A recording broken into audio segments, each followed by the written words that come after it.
Capítulo 12. Ambiente, tempo, harmonia e precaução. Pergunta. Agora possuo um maior entendimento das potencialidades da adversidade e do fracasso. Você pode ir em frente agora com a sua descrição do próximo dos 7 princípios. Qual o seu próximo princípio? Resposta. O próximo princípio é a influência do ambiente. Pergunta. Vá em frente e descreva o princípio de como funcionam as influências do meio com os fatores determinantes nos destinos humanos. Resposta. O ambiente, ou o meio, como também pode ser chamado, consiste de todas as forças mentais, espirituais e físicas que afetam e influenciam os seres humanos. Pergunta. Que conexão existe, se é que existe, entre as influências do meio e o ritmo hipnótico? Resposta. O ritmo hipnótico solidifica e faz com que se tornem permanentes os hábitos de pensamento dos seres humanos. Hábitos de pensamento são estimulados por influências do meio. Em outras palavras, os recursos que alimentam o pensamento vêm do ambiente que está à volta da pessoa. Hábitos de pensamento são feitos permanentes pela lei do ritmo hipnótico. Pergunta. Qual a parte mais importante do meio em que uma pessoa vive, a parte que determina, mais do que todas as outras, se um indivíduo faz uso positivo ou negativo de sua mente? Resposta. A parte mais importante do meio de uma pessoa é aquela criada pela associação dessa pessoa com outros. Todas as pessoas absorvem e acabam assumindo para si, seja consciente ou inconscientemente, os hábitos de pensamento daqueles com os quais eles se associam intimamente. Pergunta. Você quer dizer com isso que o contato constante com uma pessoa cujos hábitos de pensamento são negativos influencia a pessoa a formar também hábitos de pensamentos negativos? Resposta. Sim. A lei do ritmo hipnótico força cada ser humano a formar hábitos de pensamento que se harmonizam com as influências dominantes do seu ambiente, principalmente a parte do ambiente criada pela associação com outras mentes. Pergunta. Então é importante que a pessoa selecione com muita cautela aqueles que serão seus associados? Resposta. Sim, os associados que se relacionam intimamente com a pessoa devem ser escolhidos com tanto cuidado quanto a pessoa escolhe a comida com a qual ela alimenta o seu corpo, mantendo sempre em mente o objetivo de que ela deve associar-se com pessoas cujos pensamentos dominantes são positivos, amigáveis e harmoniosos. Pergunta. Que classe de associados tem a maior influência sobre uma pessoa? Resposta. Os associados que mais exercem influência sobre a pessoa são o parceiro no casamento, que por sua vez compartilha a casa, e os associados nas ocupações profissionais. Após isso, vêm os amigos íntimos e os conhecidos. Amigos casuais e estranhos exercem pouca influência sobre a pessoa. Pergunta. Por que o parceiro no casamento possui tão grande influência sobre a mente de uma pessoa? Resposta. Porque o casamento é um relacionamento que traz as pessoas sob a mesma influência de forças espirituais de tal peso que elas acabam tornando-se as forças dominantes na mente. Pergunta. Como podem as influências ambientais serem usadas para quebrar o equilíbrio do ritmo hipnótico? Resposta. Todas as influências que estabelecem hábitos de pensamento acabam tornando-se permanentes através do ritmo hipnótico. Uma pessoa pode modificar as influências do seu ambiente de tal forma que as influências podem ser positivas ou negativas, e a lei do ritmo hipnótico as tornará permanentes, a menos que elas sejam modificadas através dos hábitos de pensamento. Pergunta.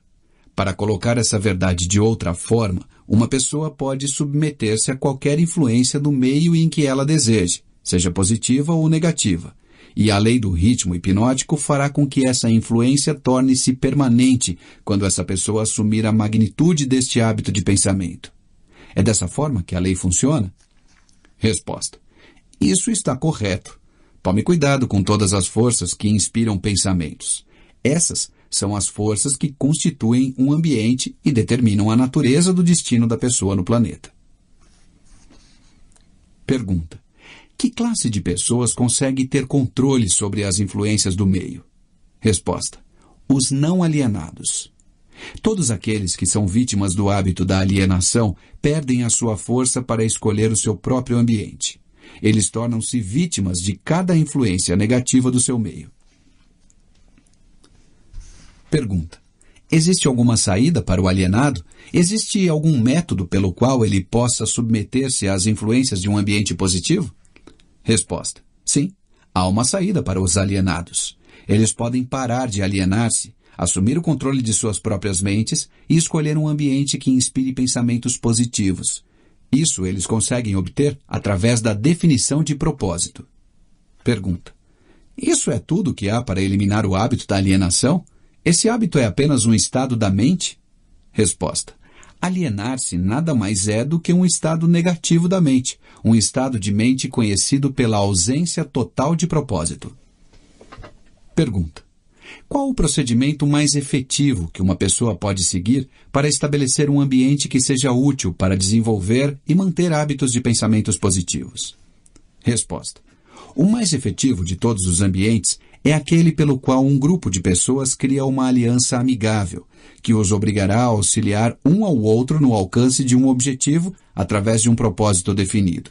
Esse tipo de aliança é conhecida como, entre aspas, mastermind.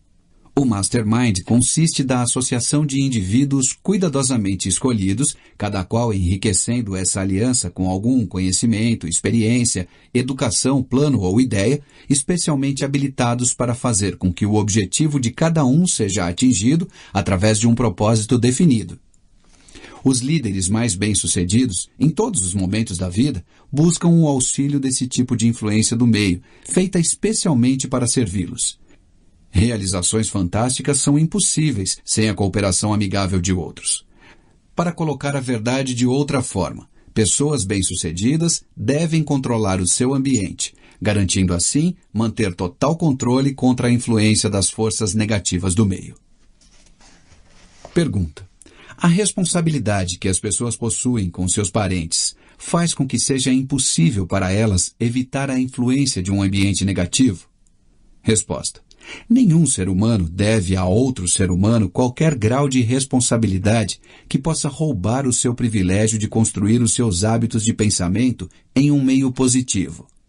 Por outro lado, cada ser humano tem o dever de remover do seu ambiente toda e qualquer influência que possa remotamente desenvolver hábitos de pensamentos negativos. Pergunta: essa não seria considerada uma filosofia de, entre aspas, sangue frio? Resposta: somente os fortes sobrevivem. Ninguém consegue ser forte sem remover toda e qualquer influência negativa de si mesmo, que possa de alguma maneira desenvolver hábitos de pensamentos negativos. Hábitos de pensamentos negativos resultam na perda do privilégio da autodeterminação, independente do que ou quem possa causar esses hábitos. Hábitos de pensamentos positivos podem ser controlados pelo indivíduo e devem ser feitos para servi-lo, na busca por seus propósitos e metas. Hábitos de pensamento negativo controlam o indivíduo e o privam do privilégio de autodeterminação. Hábitos de pensamento negativo controlam o indivíduo e o privam do privilégio da autodeterminação. Pergunta: deduzo, baseado em tudo que você disse, que todos aqueles que controlam as influências do meio pelo qual os seus hábitos de pensamento são construídos são mestres de seu destino no planeta e que todos os outros são dominados por seus destinos terrenos. Estou colocando essa afirmação de forma correta? Resposta: perfeitamente. Pergunta: o que estabelece os hábitos de pensamento de uma pessoa? Resposta: todos os hábitos são estabelecidos devido a desejos ou motivos inerentes ou adquiridos. Quais sejam os hábitos, são os resultados de alguma forma de desejo definido. Pergunta: o que ocorre com o cérebro físico enquanto uma pessoa está formando hábitos de pensamento? Resposta: os desejos são impulsos de energia organizados, chamados de pensamentos.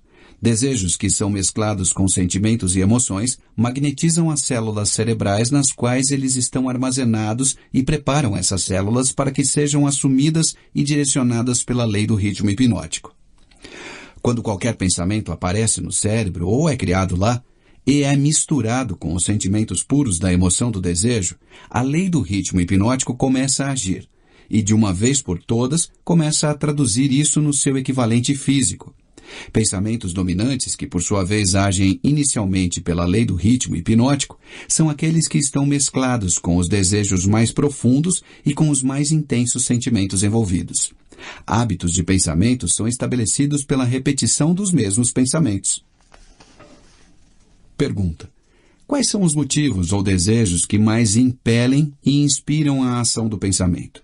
Resposta: os 10 motivos mais comuns que mais inspiram pensamentos voltados para ações são estes: o desejo por sexo e amor, o desejo por alimento, o desejo por autoexpressão espiritual, mental e física, o desejo pela perpetuação da vida após a morte, o desejo por poder sobre outros, o desejo por riquezas materiais, o desejo por conhecimento, o desejo de imitar outros, o desejo de se sobressair sobre outros, os 7 medos básicos. Esses são os motivos principais que inspiram a maior parte de todas as ações humanas. Pergunta: e os desejos negativos, tais como a ganância, a inveja, a avareza, o ciúme e o rancor? Esses sentimentos negativos não são expressados mais frequentemente do que qualquer um dos sentimentos positivos? Resposta: todos os desejos negativos não são nada, exceto frustrações de desejos positivos. Eles são inspirados por alguma forma de derrota, fracasso ou negligência por parte dos seres humanos em se adaptarem às leis da natureza de forma positiva. Pergunta: esse é um novo ponto de vista nessa questão dos pensamentos negativos. Se estou entendendo o que você disse, todos os pensamentos negativos são inspirados pela negligência ou fracasso de uma pessoa em se adaptar harmoniosamente às leis da natureza. Isso está correto? Resposta: isso está corretíssimo. A natureza não tolerará quaisquer inatividades ou vácuos de qualquer tipo. Todo o espaço deve ser, e na verdade é, preenchido com alguma coisa. Tudo nesta existência, tanto de natureza física quanto espiritual, deve ser e estar em constante movimento. O cérebro humano não é exceção a essa regra. Ele foi criado para receber, organizar, especializar-se e expressar o poder do pensamento. Quando um indivíduo não usa o cérebro para a expressão de pensamentos criativos e positivos, a natureza preenche o vácuo, forçando-o a agir em cima de pensamentos negativos. Não pode haver indolência ou inatividade no cérebro. Entenda esse princípio e você terá um novo e importante entendimento sobre as influências que o ambiente exerce nas vidas dos seres humanos. Você entenderá melhor também como a lei do ritmo hipnótico opera, sendo ela a lei que mantém tudo e todos em constante movimento através de alguma forma de expressão, tanto de princípios negativos como positivos. A natureza não está interessada nesse tipo de moral. Ela não está interessada no certo ou no errado. Ela não está interessada na justiça ou na injustiça. O seu interesse é unicamente de forçar tudo a expressar a ação de acordo com a sua natureza. Pergunta: essa é uma interpretação muito reveladora da forma como a natureza se comporta. A quem devo solicitar corroboração das suas afirmações?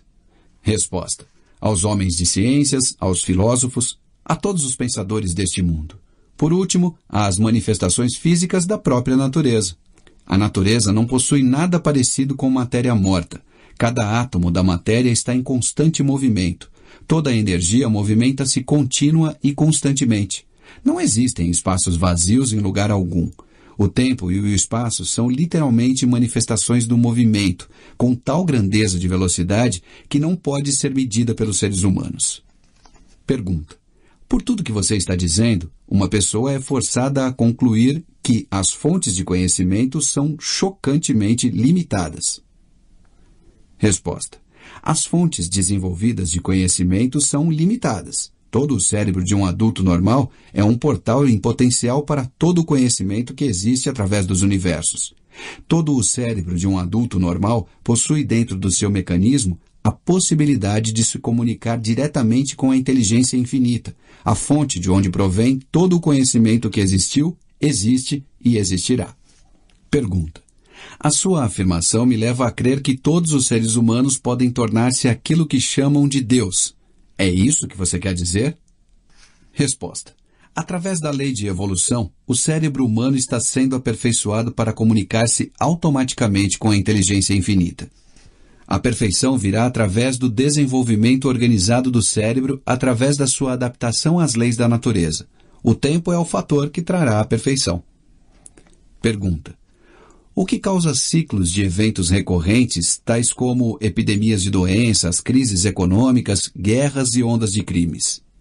Resposta: todas as epidemias nas quais um grande número de pessoas é afetado de maneira similar são causadas pela lei do ritmo hipnótico, através da qual a natureza consolidada, pensamentos de natureza similar, faz com que esses pensamentos sejam expressados através de uma ação em massa. Pergunta: então, a grande crise econômica foi colocada em ação devido ao grande número de pessoas que foram influenciadas a liberarem pensamentos de medo. Isso está correto? Resposta: perfeitamente. Milhões de pessoas estavam agindo para conseguir alguma coisa em troca de nada, através da aposta no mercado financeiro. Quando elas de repente descobriram que tinham conseguido nada por coisa alguma, elas se aterrorizaram, correram para os seus bancos e retiraram os seus dinheiros. E o pânico estava instalado. Através do pensamento em massa de milhões de mentes, todos pensando em termos de medo da pobreza, a crise prolongou-se por alguns anos.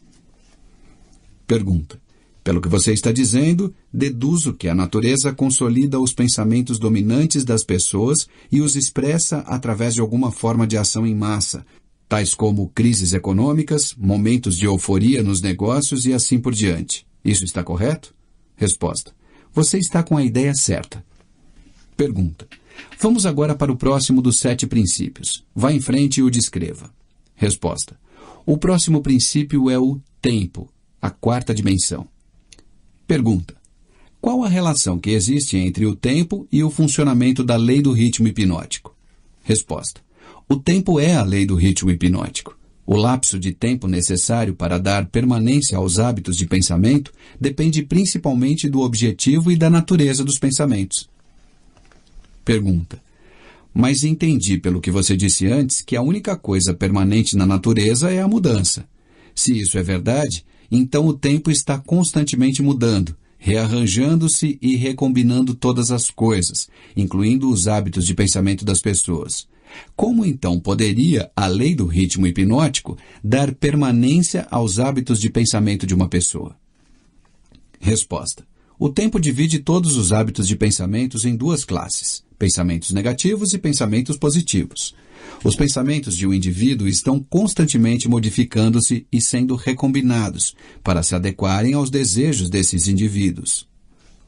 Os pensamentos de um indivíduo estão constantemente modificando-se e sendo recombinados para se adequarem aos desejos desse indivíduo. Mas os pensamentos não mudam do positivo para o negativo ou vice-versa, exceto através do esforço voluntário por parte do indivíduo.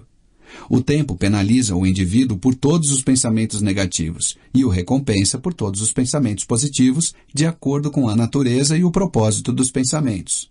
Se os pensamentos dominantes de uma pessoa são negativos, o tempo penaliza o indivíduo construindo em sua mente o hábito do pensamento negativo. E então ele procede para solidificar esse hábito em um ato permanente durante cada segundo de sua existência.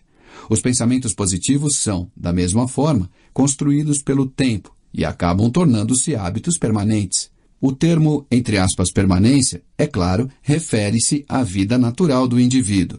Literalmente falando, nada é permanente. O tempo converte hábitos de pensamento naquilo que pode ser chamado permanência durante a vida do indivíduo.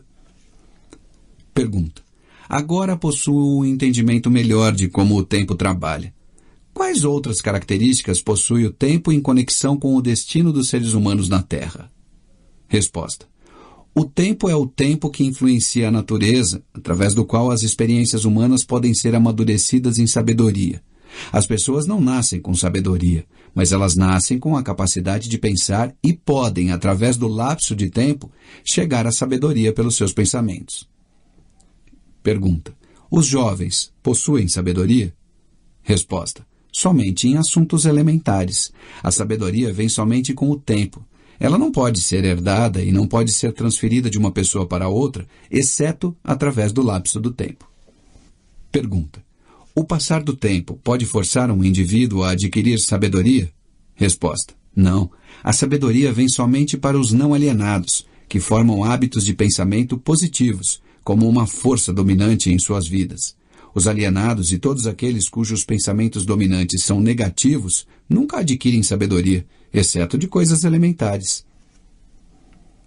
Pergunta: pelo que você está dizendo, entendo que o tempo é amigo da pessoa que treina a sua mente a seguir padrões de pensamentos positivos e inimigo da pessoa que se aliena em hábitos de pensamentos negativos. Isso está correto? Resposta: isso é precisamente verdadeiro. Todas as pessoas podem ser classificadas como alienadas ou não alienadas. Alienadas estão sempre à mercê das não alienadas, e o tempo faz com que essa relação seja permanente. Pergunta: você quer dizer que, se eu me alienar ao longo da minha vida sem propósito ou objetivo definido, o não alienado pode tornar-se meu mestre, e o tempo serve somente para dar ao não alienado uma vantagem mais forte e permanente sobre mim? Resposta: corretamente.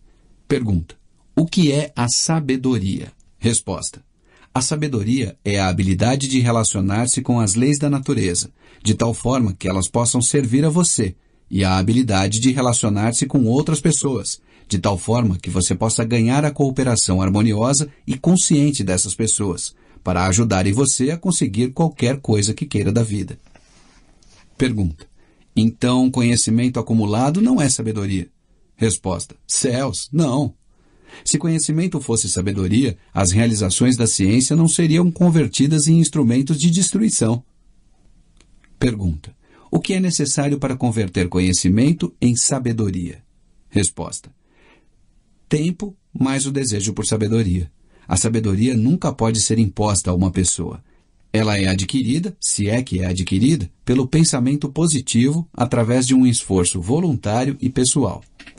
Pergunta: é seguro para todas as pessoas ter conhecimento?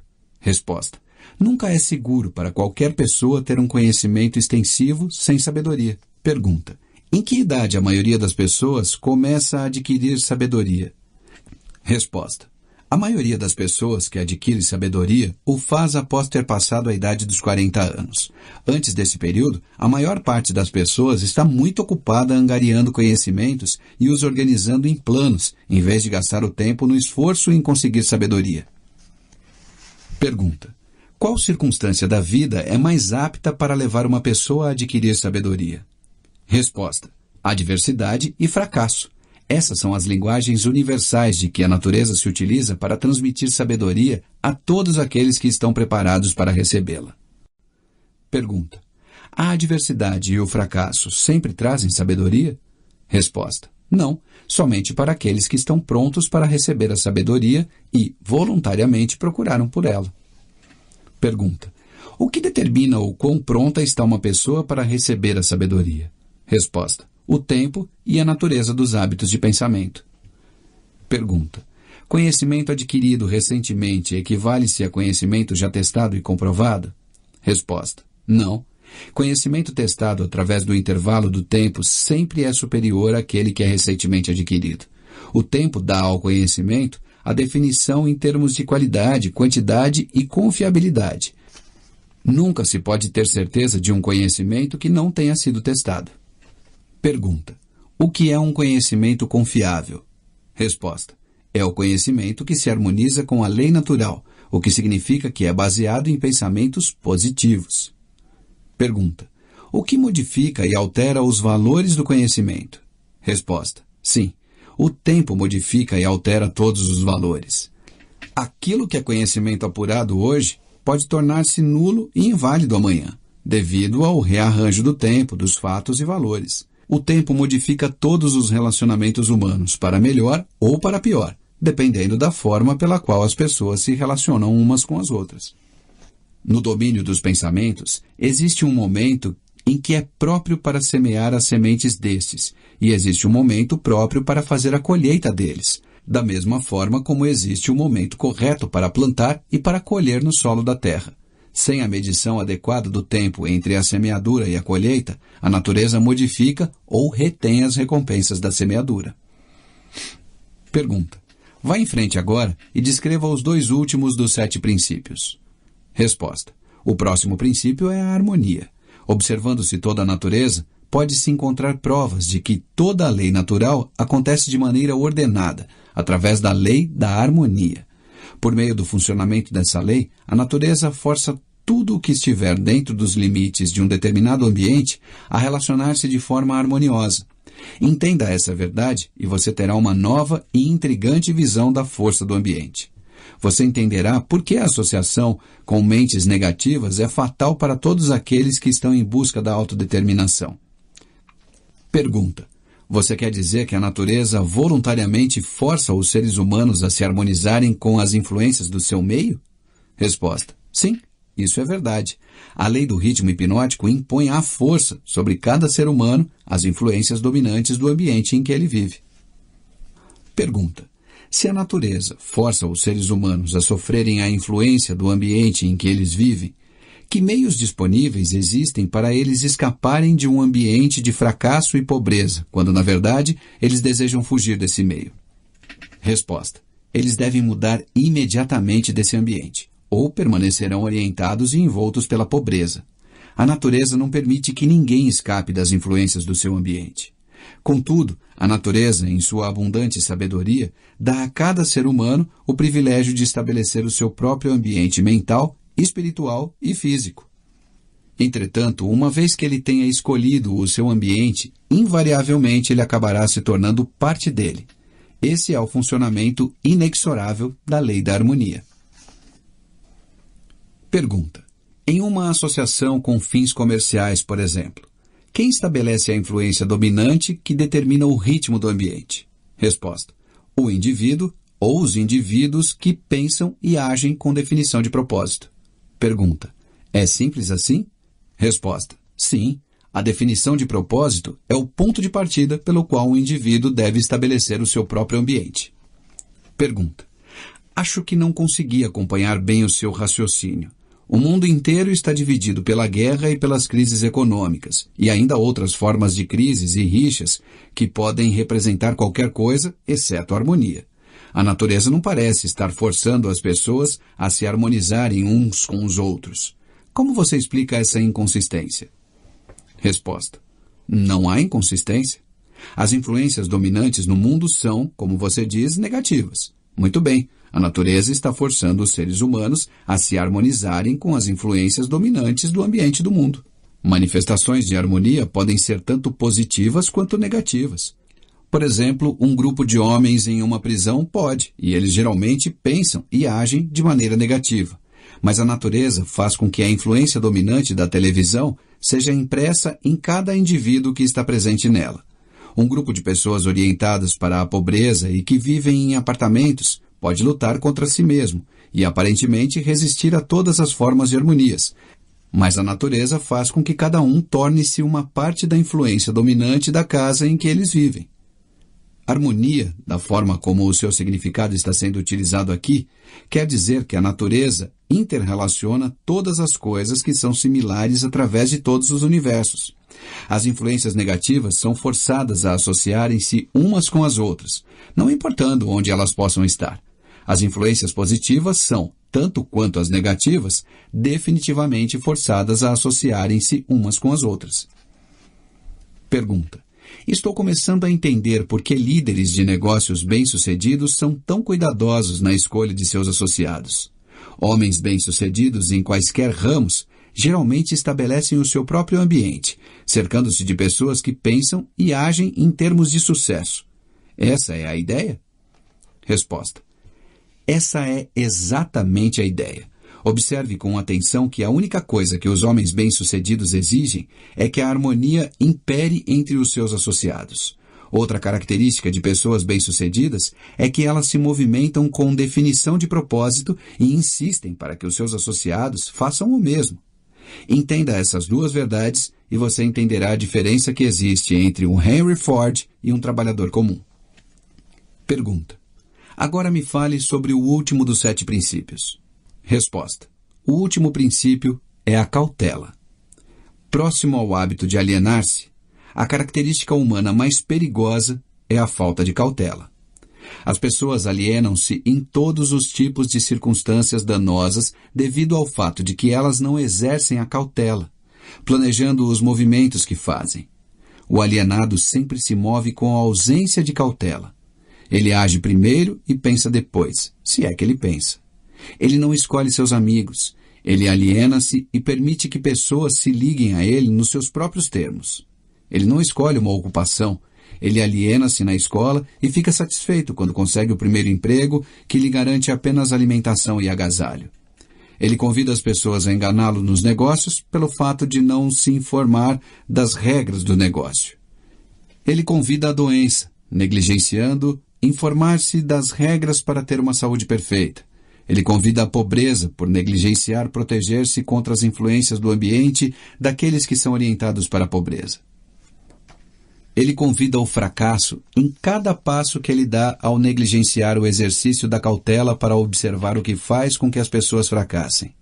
Ele convida o medo, em todas as suas formas, pela sua falta de cautela em examinar as causas do medo. Ele fracassa no casamento porque ele negligencia usar a cautela na escolha da sua parceira. E ele usa ainda menos cautela nos seus métodos de se relacionar com ela após o casamento. Ele perde os seus amigos ou os converte em inimigos devido à sua falta de cautela em relacionar-se com eles de maneira adequada. Pergunta: a cautela está faltando para todas as pessoas? Resposta: não, somente para aquelas pessoas que adquiriram o hábito da alienação. O não alienado sempre age com cautela. Ele cuidadosamente pensa em todos os passos dos seus planos antes de começá-los. Ele abre precedentes para as fragilidades humanas dos seus associados e planeja antecipadamente como resolvê-los. Se ele enviar um mensageiro em uma missão importante, ele manda alguma outra pessoa para ter certeza de que o mensageiro cumpriu a sua missão. Então, ele verifica ambos para ter certeza de que os seus desejos foram cuidadosamente cumpridos. Ele cuida de todos os detalhes, mesmo daqueles que parecem sem importância, e utiliza a cautela como meio de garantir o seu sucesso. Pergunta: a cautela excessiva não é tão prejudicial quanto a falta de cautela? Resposta: o que você chama de cautela excessiva, na verdade, é uma expressão do medo. Medo e cautela são duas coisas totalmente diferentes. Pergunta: as pessoas não se enganam confundindo o medo por cautela excessiva? Resposta: sim, isso algumas vezes acontece, mas a maioria das pessoas cria para si mesma muito mais desastres e situações danosas para suas vidas pela total falta do hábito de cautela do que pelo excesso desta. Pergunta: qual a forma mais vantajosa de se utilizar a cautela? Resposta: na seleção dos associados e nos métodos de relacionar-se com estes. A razão para isto é óbvia. Os associados constituem a parte mais importante do ambiente de uma pessoa, e as influências do ambiente determinam se a pessoa forma o hábito de alienar-se ou se ela se torna um não alienado. A pessoa que exercita a cautela na escolha dos seus associados nunca se permite estar intimamente associada com qualquer pessoa que não traga para ela, através da associação, alguma forma definida de benefício mental, espiritual ou econômico. Pergunta: esse método de escolher associados não seria egoísta? Resposta: é um método sensível e que leva para a autodeterminação. É o desejo de qualquer pessoa normal encontrar sucesso material e felicidade. Nada contribui mais para o sucesso e a felicidade de uma pessoa do que a escolha cuidadosa dos seus associados. A cautela na seleção dos associados torna-se, por isso, a missão de toda pessoa que queira tornar-se feliz e bem-sucedida. O alienado permite que seus associados mais próximos liguem-se a ele considerando os próprios termos deles. O não alienado cuidadosamente escolhe os seus associados e não permite que ninguém se torne intimamente associado a ele sem que contribua com alguma forma de influência útil ou benéfica. Pergunta: nunca ocorreu a mim que a cautela na seleção de amigos seria tão definitiva para o sucesso ou fracasso de uma pessoa. Todas as pessoas bem-sucedidas agem com cautela na seleção de seus associados, seja na esfera comercial, social ou profissional de seus relacionamentos? Resposta: sem o exercício da cautela na escolha de todos os seus associados, ninguém pode estar certo do sucesso, seja em qual área de atuação for. Por outro lado, a falta de cautela traz consigo algum tipo de derrota em qualquer área de atuação.